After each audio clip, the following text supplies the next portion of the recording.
sigue facendo o mesmo modelo. Onde se deslocalizan as empresas? A países empobrecidos, onde teñen unha man de obra cautiva, porque pola súa propia situación de pobreza, ou extrema pobreza, necesitan traballar e as condicións as aceptan sí ou sí. Marrocos decían, por exemplo, que claro, se llevaban mulleres porque eran máis sumisas e sobre todo porque os ser países empobrecidos e o que pasa en toda a zona asiática, prácticamente os países non están industrializados. O máis fácil é montar un bloque de edificios con máquinas de coser, onde non necesitas prácticamente inversión, porque só son máquinas de coser, non unha grande infraestructura que necesitas, non? E utilizaban, pois, eso, que as mulleres as cousas eran máis sumisas e que moitas o que facían eran os seus ingresos son os únicos ingresos que ten a familia, porque non ten prácticamente emprego neses países. Por exemplo, en Bangladesh, se nos centramos en Bangladesh, o case 70% dos ingresos por divisas que ten Bangladesh é a través do textil. Eso significa que o emprego casi os que traballan no país, salvo, bueno, se lo pode falar no apoio e outras cosas, pero a maioría son mulleres. 85-90% das que traballan son mulleres, e son as mulleres as que levan as cargas o peso da responsabilidade dos ingresos familiares, tanto da súa familia, pais, nais, irmáns, como se logo teñen un marido e teñen fillos. Teñen unha doble carga neste sentido. E por eso falamos de empregos cautivos nese sentido. E volvendo a rural, pois son mulleres que todos estes países, a maioría son rurales, se desplazan do rural ás cidades para poder traballar neses polos de producción. Co cual, na actualidade tamén está sucedendo que hai unha desestructuración social destes países, porque ao ver unha migración tan grande de mulleres sin lazos familiares dentro desas cidades, damos conta que a maioría dos países tamén son musulmáns, e os musulmáns tamén poden estar solas na rúa. Por exemplo, bueno, que dice máis o caso en Marrocos, que estivo máis en Marrocos, non?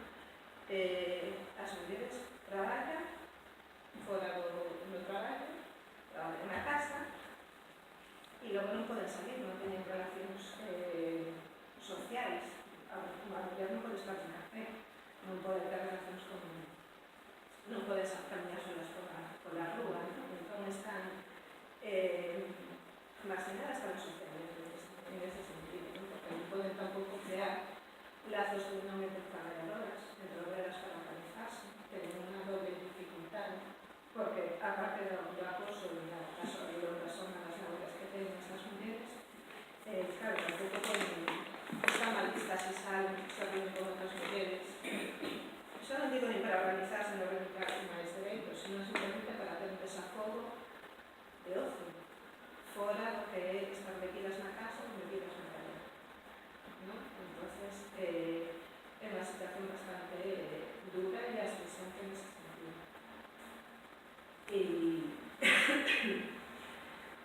E as dificultades que teñen as mulleres nese sentido para organizarse, ¿no? E iso tamén se aproveita o sistema capitalista, porque coñecer a realidade de todas estas mulleres e salen en este sentido, porque esa dificultade que teñen as mulleres para organizarse e para reivindicar os dereitos se multiplica, non só por ter conciencia de traballadora, por non ter medo patrón para poder denunciar, e logo non ter medo para poder sair a rúa e poder facer a comunidade, ¿no?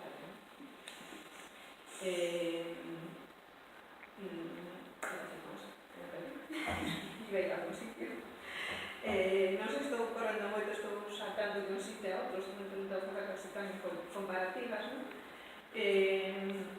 Non sei se que me queredes que me detene tamén nas condicións laborais, e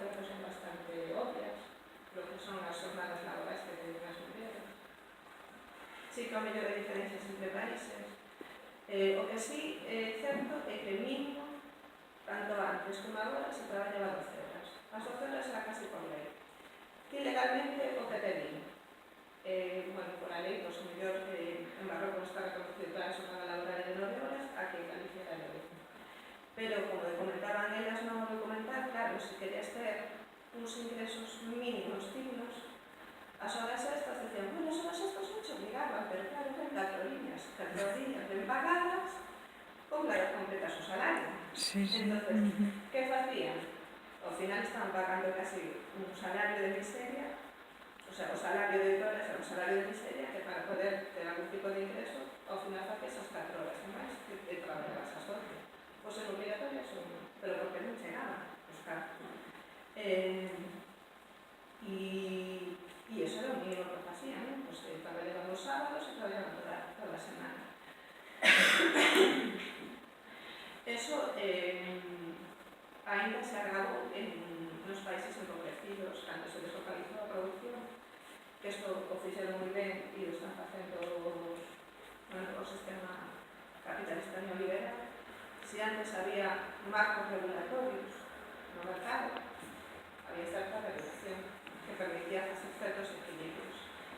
No textil pasaba o mesmo, había certa regulación, había cuotas, por exemplo, a importación do textil. Había, pois, China podía importar tanto, Marruecos tal, bueno, ou España podía importar tanto e tal.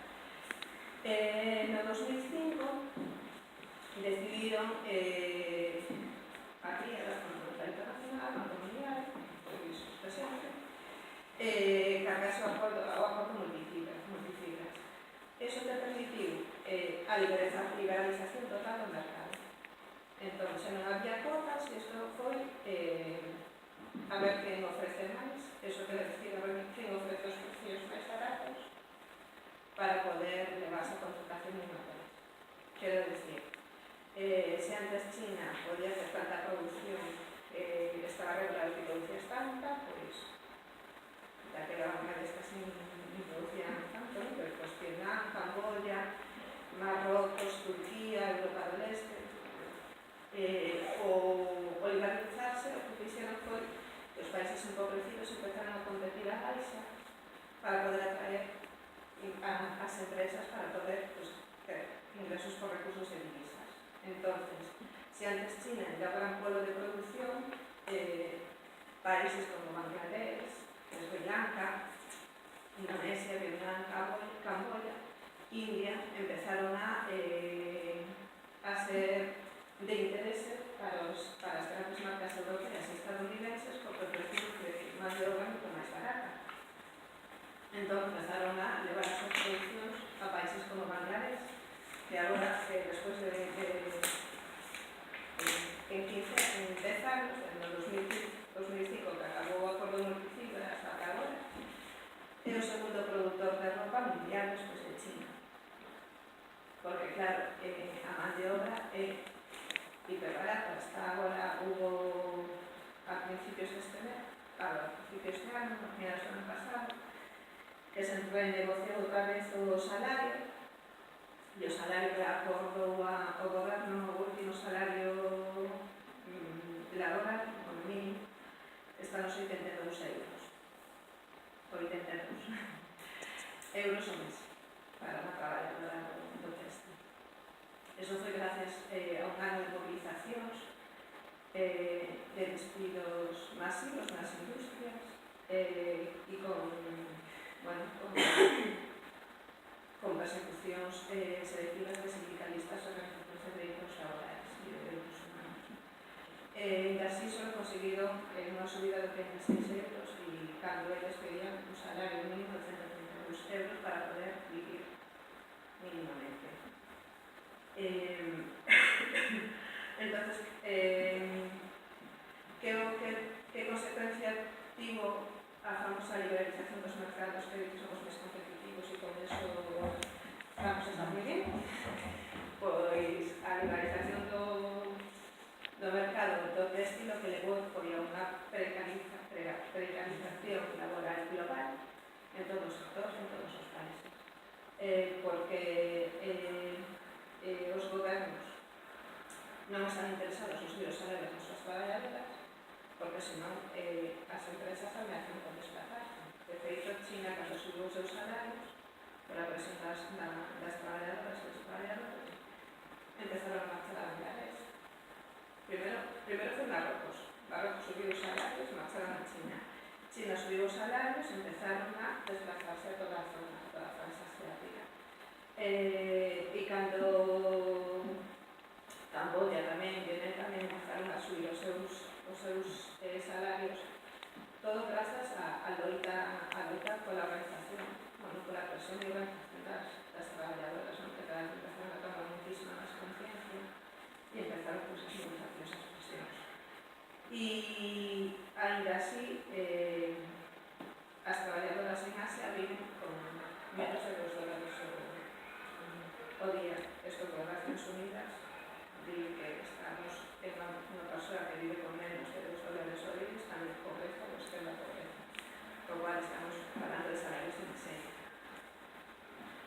Aparte de situacións de que podes borrar o teu posto de traballo, como pasou no caso da Rana Clara.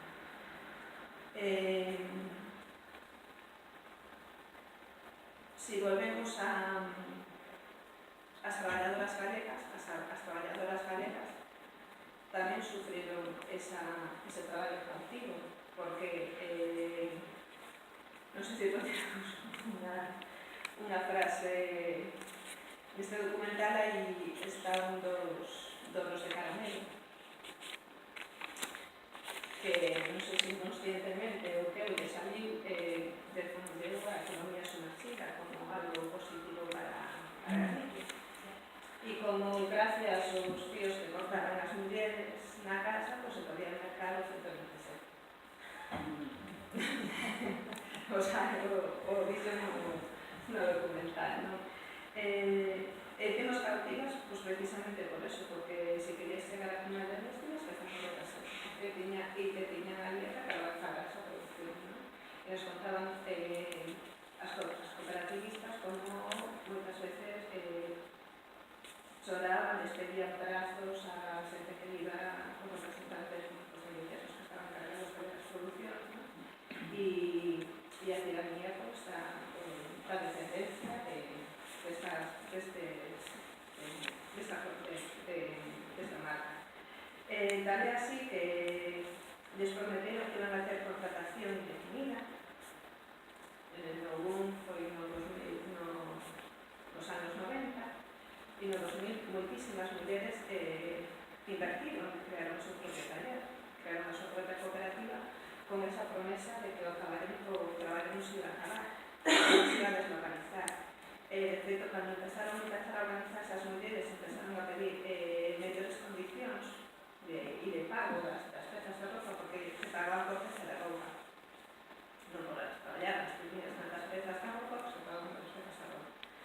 E empezaron a mínimamente a organizarse algunhas delas e empezar a exigir que les subían o pago por as pezas de roupa. E logo, pois, que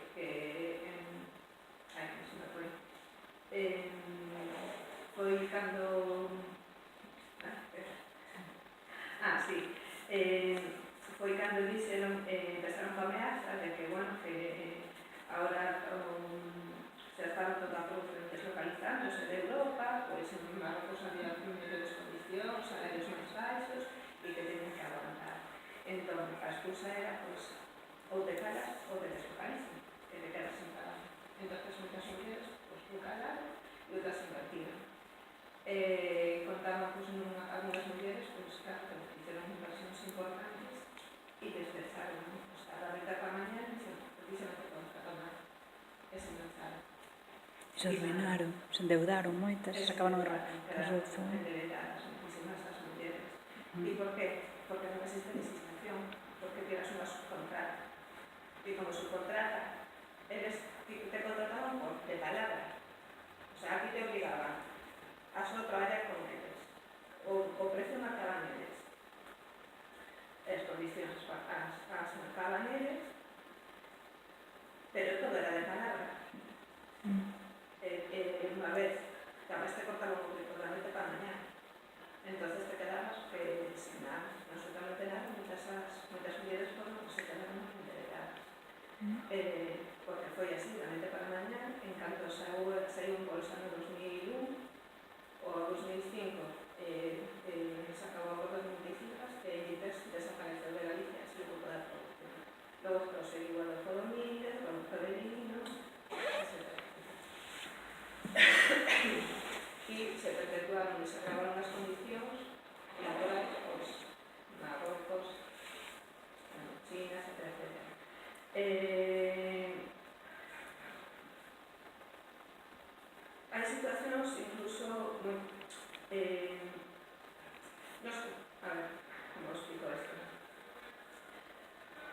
O efecto da localización vemos incluso ainda máis grave porque o que fai as marcas nos venden un envoltorio aquí da publicidade, pero claro, non realmente non vemos como se produce. Entón, os polos de producción se quedan moi longe como consumidora, non? Como consumidora non debes tan afectada porque non ves como se trae a lo da tua casa, porque todo eso xa se produce fora de aquí.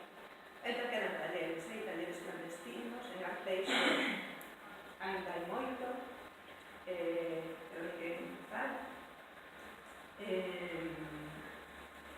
Pero nos vemos como cada vez esa situación del consano, ¿no? Que non vemos como se está producindo, nos vai ser cada vez menos conscientes como consumidoras que hai detrás da ropa que nos estamos vestindo. E o problema é que tampouco non se salva ninguén. Quero decir, que ninguna marca se salva. Marcas desconocidas, estou falando, pero calquera que vos podades imaginar, todas están producidas agora. Non hai nada prácticamente que se produce aquí. E logo coa trampa de que